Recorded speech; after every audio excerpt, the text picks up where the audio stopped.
This is Father Trevor John Peterson here at the Cathedral. And today I would like to speak about today's Gospel. That is Tuesday, March 14th, about how Peter asked the Lord if he should forgive 7 times.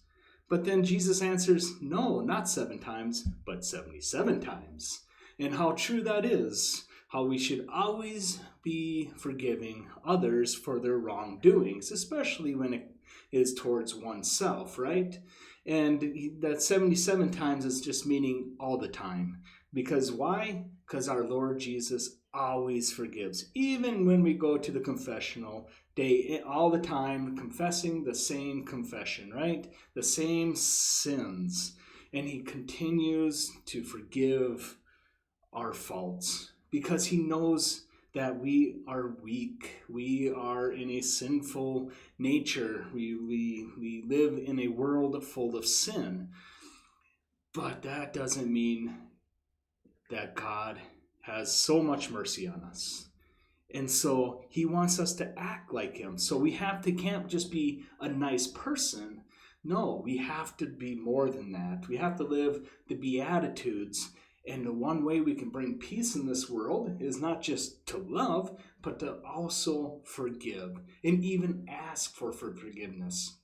Because that's what our Lord does. When we go to him and open our hearts and pour out our hearts towards him, asking for forgiveness, we too do the same for all of our brothers and sisters, right?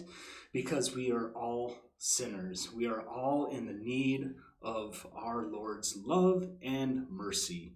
And so I just encourage everybody, asking and giving forgiveness is and can be a very, very challenging thing.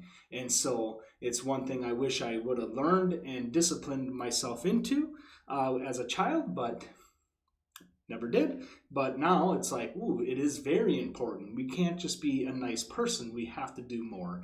And that's by living the Beatitudes, loving our enemies and all people, but also forgiving everyone's fault, because that's what our Lord Jesus does. I hope you're having your Lenten season is being fruitful, and God bless as we finish these last half of Lent before we celebrate that big day of resurrection, Easter Sunday. God bless.